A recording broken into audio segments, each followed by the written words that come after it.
Hello दोस्तों, स्वागत है आप सभी का हमारे इस यूट्यूब प्लेटफॉर्म पे जिसका नाम है फॉर यूपीएससी और मैं हूं आपका दोस्त रत्नेश कुमार गिरी। देखिए, क्विज सीरीज को हम लोग कंटिन्यू कर रहे हैं और इसमें सबसे पहला जो क्विज सीरीज का सब्जेक्ट है दोस्तों वो है आपका एक्सोस्पेस।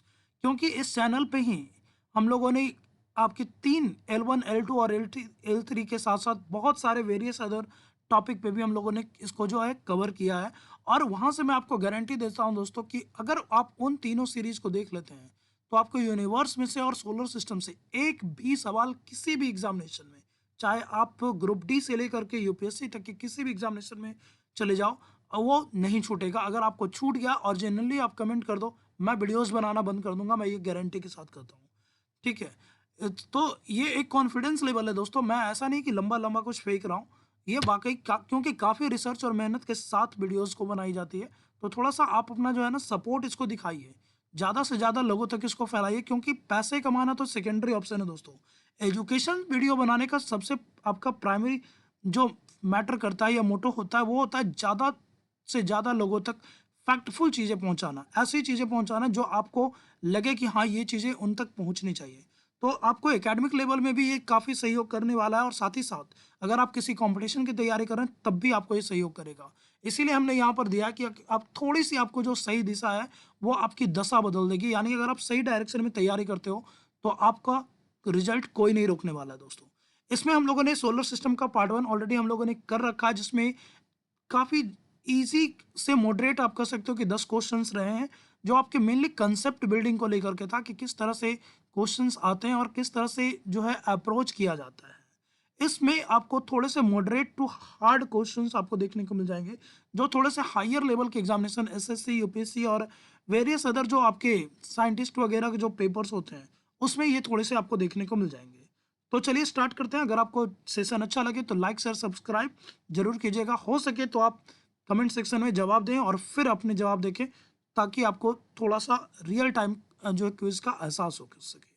चलिए, पहले क्वेश्चन की बात करें तो बोल रहा है कि which planet of solar system have highest temperature difference. यानी ये पूछ रहा है, ये नहीं पूछ रहा दोस्तों कि कौन-सा ग्रह सबसे गर्म है।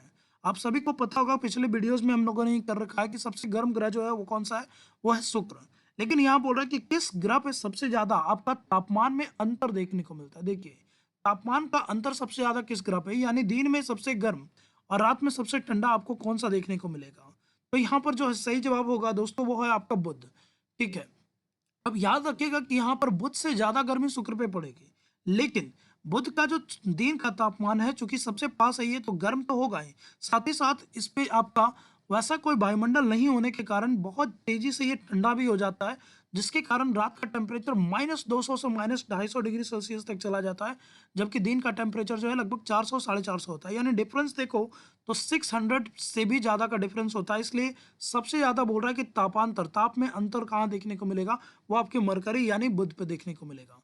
सेकंड क्वेश्चन की बात करें तो बोल रहा है कि which of this planet have liquid iron core. ये थोड़ा सा टफ क्वेश्चन रहेगा दोस्तों कि कौन से ग्रह का जो कोर है, बीच का हिस्सा है, क्रोड जिसको आप बोलते हो, वो आपका लिक्विड आयरन का बना हुआ है। यानी ये द्रवित अवस्था में है। पहला तो आप ये देखिएगा कि ये ठोस नहीं है, ये द्रव में है। और किससे बना हुआ है दोस्तों, तो लोहे का बना हुआ है, यानी आयरन का बना हुआ है। यहाँ पर आपके ऑप्शन है बुध, पृथ्वी, मंगल और शुक्र। अगर आप इंग्लिश में ऑप्शन देखो तो यहाँ पर आपके मरकरी, अर्थ, मार्स और वेनस। तो आपका सही जवाब जो होगा दोस्तों, यहाँ पर आप याद रखिएगा कि आपका जो लिक्विड आयरन कोर है वो आपके मरकरी के ही देखने को मिल जाएंगे। यानी बुध ग्रह ही आपका वो ग्रह है जहाँ पर आपको इस तरह से लिक्विड आयरन कोर देखने को मिल जाएगा, यानी लोहित आपका लोहित कोर देखने को मिलेगा। थर्ड क्वेश्चन की बात करें तो बोल रहा है कि which planet of the solar system है हाईएस्ट नंबर ऑफ रिंग। ये थोड़ा सा हल्का सवाल हो गया दोस्तों कि यानी किस ग्रह के पास सबसे ज्यादा आपके छल्ले हैं। आपको ये भी पता होना चाहिए कि ये जो छल्ले हैं ये गैस के साथ साथ आयरन आपके आइस चंक्स के हैं। यानी गैस और जो आपके बर्फीले चट्टान है या टुकड़े कह सकते हो, ये उसके चंक्स होते हैं जो सबसे ज्यादा किसके पास है। तो आपको एक चीज मैं बता दूं कि सौरमंडल में 3 ग्रहों के पास आपको रिंग्स देखने को मिल जाएंगे। यानी जो छल्ले हैं वो आपके 3 ग्रहों के पास है। एक है आपका शनि, दूसरा है आपका वरुण, तीसरा है आपका अरुण। लेकिन सबसे ज्यादा जो आपका छल्ला दिखता है दोस्तों वो दिखता है आपका शनि का। यहाँ पर आप याद रखिएगा कि आपका शनि ग्रह ही वो ग्रह है जहाँ पर आपको ये छल्ले देखने को मिल जाएंगे। इसके अलावा आपको जो अरुण वरुण है वहाँ पर ये इतना ज्यादा आपको छल्ला देखने को नहीं मिलेगा। एक तो डिस्टेंस भी है और दूसरा उसके चलों की संख्या उतनी है भी नहीं। नेक्स्ट क्वेश्चन की बात करें तो बोल रहा है कि which planet of the solar system have highest air pressure. ये थोड़ा सा ध्यान से समझिएगा, यानी किस ग्रह पे जो औसत वायु दाब है, हवा का जो प्रेशर है जो सतह पे लगती है वो सबसे ज्यादा है। तो देखिए दो ग्रहों का जो प्रेशर है वो हमारे पृथ्वी से ज्यादा है, याद रखिएगा इस चीज को भी। पूरे सौरमंडल में दो ग्रहों का प्रेशर पृथ्वी से ज्यादा होगा। एक है आपका शुक्र। शुक्र का प्रेशर लगभग पृथ्वी से 90 गुना ज्यादा है दोस्तों, याद रखिएगा कि 90 गुना ज्यादा प्रेशर आपको शुक्र पे देखने को मिलेगा, क्योंकि वो बना हुआ किससे है, कार्बन डाइऑक्साइड से। और कार्बन डाइऑक्साइड अपेक्षाकृत थोड़ी सी भारी गैस है। और दूसरा जो सबसे ज्यादा आपको एयर प्रेशर देखने को मिल जाएगा वो दिखेगा आपको यहाँ पे बृहस्पति पे, जो कि लगभग आपको 1000 गुना ज्यादा देखने को मिलेगा दोस्तों। तो याद रखिएगा कि जो बृहस्पति है, बृहस्पति पे आपका जो पृथ्वी की अपेक्षा एयर प्रेशर कितना होगा, वो आपका 1000 गुना ज़्यादा होगा। तो ये चीज़ें आप चाहो तो याद रख सकते हो। नेक्स्ट क्वेश्चन की बात करें तो बोल रहा है कि सौरमंडल के नेक्स्ट क्वेश्चन पे आइए। तो यहाँ बोल रहा है कि सौरमंडल का कौन सा ग्रह है जिसका जो कोर है आपका लिक्विड का ही है, यानी द्रवित फॉर्म में ही है, लेकिन आयरन और सल्फर का मिक्सचर है। यानी उसका जो कोर है सबसे अंदर का हिस्सा है जहां से उसकी गुरुत्वाकर्षण चलती है, तो वो आपका द्रवित अवस्था में है पहली बात तो। और दूसरा कैसा है, तो आयरन और सल्फर का मिश्रण है। तो याद रखिएगा आपका जो बुध था, बुध का जो आपका कोर था वो लिक्विड था, लेकिन सिर्फ और सिर्फ आयरन का था। लेकिन यहाँ पर आयरन सल्फर की बात कर रहा है। तो जुपिटर वगैरह को आप याद रखिएगा कि जो पहले चार ग्रह हैं उसी का जो आपका कोर है आमतौर पे आपको इस तरह से आयरन वगैरह का देखने को मिलेगा। इसीलिए हम लोग फर्स्ट फोर जो प्लैनेट है आपके, मरकरी, वीनस, अर्थ और मार्स, इसको हम लोग बोलते हैं आपका मेटल प्लैनेट, या फिर इसको हम लोग रॉकी प्लैनेट भी बोलते हैं। और बाद वाले को हम लोग गैसियस या आइसी प्लैनेट बोलते हैं, क्योंकि उस पर ज़्यादातर गैस है। तो यहाँ पर आपको जुपिटर तो वैसे ही कैंसिल हो जाएगा, क्योंकि ये आपका बाहरी ग्रहों में आता है। फिर सैटर्न भी देखिए तो बाहरी है। अर्थ का आपको पता है कि ये आयरन का तो है, सल्फर की भी मात्रा हमारे क्रस्ट में थोड़ी सी होती है, बट यहाँ पर ये पहली बात तो सॉलिड फॉर्म में है, और दूसरा कि यहाँ पर आयरन के साथ निकेल भी है। तो यहाँ पर आपका सही जवाब जो होगा दोस्तों वो होगा आपका मंगल। यानी मंगल ग्रह पे जो है वो आपका लोहा और सल्फर का मिक्स कोर देखने को मिल जाएगा, और वो भी किस अवस्था में, लिक्विड फॉर्म में। तो ये चीजें आप याद रखिएगा। फिर बोल रहा है कि नेक्स्ट क्वेश्चन है which planet of the solar system has a smoggy atmosphere of methane. यानी कौन सा ऐसा ग्रह है जिसके वायुमंडल में मीथेन गैस की प्रधानता तो है, लेकिन साथ ही साथ उसका जो वायुमंडल है वो थोड़ा सा धुंधला है, यानी धुंध से भरा पड़ा है। यहाँ पर अगर आप देखें तो आपको यहाँ पर जो जवाब है, ऑप्शन है, वो है आपके जुपिटर, मार्स, और साथ ही साथ आपको जो देखने को मिलेगा जुपिटर मार्स के साथ ये यूरेनस है और वीनस है। तो देखिए ये आपका इनर प्लैनेट है। इनर प्लैनेट में आपको स्मोगी एटमॉस्फेयर नहीं देखने को मिलेगा। मार्स पे आपको पता है कि यहाँ पर एटमॉस्फेयर बहुत कम है, तो ये भी नहीं। बच गया जुपिटर और यूरेनस। तो जुपिटर पे बहुत हल्की गैसेस देखने को मिलेंगी दोस्तों। यहाँ पर आपको हीलियम और हाइड्रोजन काफ़ी ज़्यादा देखने को मिलेगा, यानी मीथेन गैस तो यहाँ भी नहीं है। बच गया आपका यूरेनस और नेपच्यून, यानी अरुण वरुण पे मीथेन गैस है, जिसमें आपका जो यूरेनस है, अरुण है, अरुण पे आपको स्मॉगी यानी धुंधला वायुमंडल देखने को मिलेगा, धुंध भरा वायुमंडल। तो याद रखिएगा। सेवेंथ क्वेश्चन बोल रहा है कि which planet have the highest gravitational force. यानी पूरे सौर मंडल में कौन सा ऐसा ग्रह है जहां पर गुरुत्वाकर्षण जो है सबसे ज्यादा देखने को मिलेगा। तो आप याद रखिए शुक्र ग्रह पे आपका पृथ्वी की अपेक्षा ये छोटा है, बट फिर भी यहाँ पर आपको वो उतना देखने को नहीं मिलेगा। मार्स पे ये पृथ्वी से छोटा है और इसका घनत्व भी कम है, तो यहाँ भी नहीं। बच गए ये दोनों। तो आप याद रखिएगा कि दोनों का घनत्व पृथ्वी से ज्यादा है, दोनों का ग्रेविटेशन ज्यादा है, लेकिन सबसे ज्यादा जो है वो आपका बृहस्पति का है। बृहस्पति का गुरुत्वाकर्षण पृथ्वी से लगभग 2.5 गुना ज्यादा है। यानी अगर यहाँ पर कोई वस्तु का भार 10 किलो है, तो वहां पर अगर ये बृहस्पति पे चला जाए तो ये 25 किलो का हो जाएगा। तो याद रखिएगा ये चीजें। फिर बोल रहा है कि नेक्स्ट क्वेश्चन की बात करें तो बोल रहा है how many times moon to complete a revolution around the earth. ये क्वेश्चंस भी बहुत बार पूछा जाता है कि जो चंद्रमा है पृथ्वी का एक चक्कर लगभग कितने दिन में लगाता है। तो ये सवाल इसलिए भी पूछा जाता है दोस्तों क्योंकि चंद्रमा का हमेशा एक साइड ढका होता है। तो ऐसे ही कुछ फेनोमेना है, उसके साथ आपको मैं वो एडिशनल बताता चलूंगा। फिलहाल इस सवाल पे आए तो बोलता है कि चंद्रमा कितना टाइम लेगा पृथ्वी का एक चक्कर लगाने में। 1 दिन, 24 दिन, 27 दिन या 365 दिन। ये लगभग की बात कर रहा है दोस्तों। तो लगभग में देखिएगा तो यहाँ पर जो आपका सही जवाब होगा वो होगा आपका 27 दिन। अगर हम लोग एग्जैक्ट टाइम की बात करें तो ये लगभग 27 दिन 8 घंटे 16 मिनट के आसपास का लेता है। तो याद रखिएगा 27 दिन आपका एवरेज सही है। इसीलिए हमारे हिंदू धर्म में जो मंथ होता है आमतौर पे वो आपका 27 दिनों का माना जाता है। तो याद रखिएगा। और यही कारण है। और एक चीज भी जान लीजिए कि चंद्रमा पृथ्वी का चक्कर भी उतने ही टाइम में लगाता है और खुद पे भी एक राउंड जो है, यानी रोटेशन और रेवोल्यूशन, परिक्रमा और घूर्णन, दोनों का टाइमिंग बिल्कुल सेम है। इसी कारण से जितना देर में वो घूमता है पृथ्वी के चारों ओर उतनी ही देर में वो खुद पे भी घूमता है और इस कारण से हमको दूसरा साइड उसका कभी नहीं दिखता। तो याद रखिएगा 27 दिन 8 घंटे, या आप 27 दिन भी याद रख सकते हो। नाइन्थ क्वेश्चन है कि which of this planet can seen by naked eye. पिछले वीडियोस में हमने पूछा था कि कौन सा खुली आंखों से नहीं दिखेगा। यहाँ पर सवाल है कि कौन सा आपका ऐसा ग्रह है जो खुली आंखों से दिखेगा।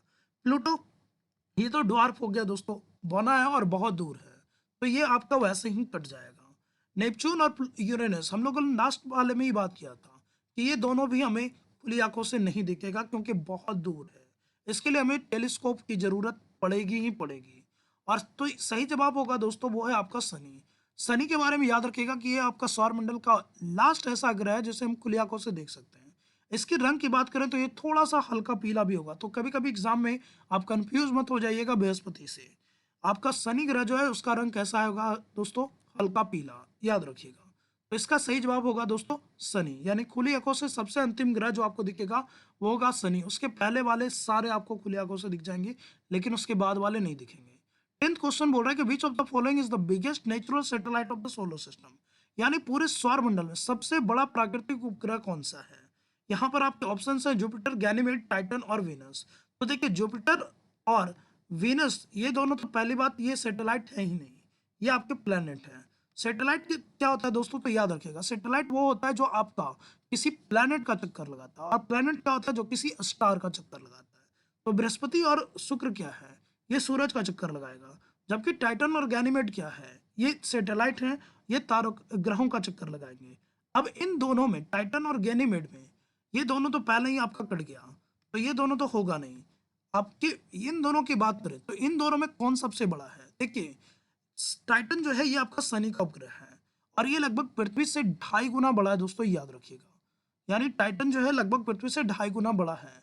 लेकिन अभी के टाइम में अगर आपको बता दूं तो ये सबसे बड़ा उपग्रह नहीं होगा। आपको सबसे बड़ा जो सौरमंडल का उपग्रह है वो है आपका गैनीमेड, जो आपका बृहस्पति का उपग्रह है। तो ये भी याद रखिएगा कि ये बृहस्पति का उपग्रह और सौरमंडल का सबसे बड़ा उपग्रह है।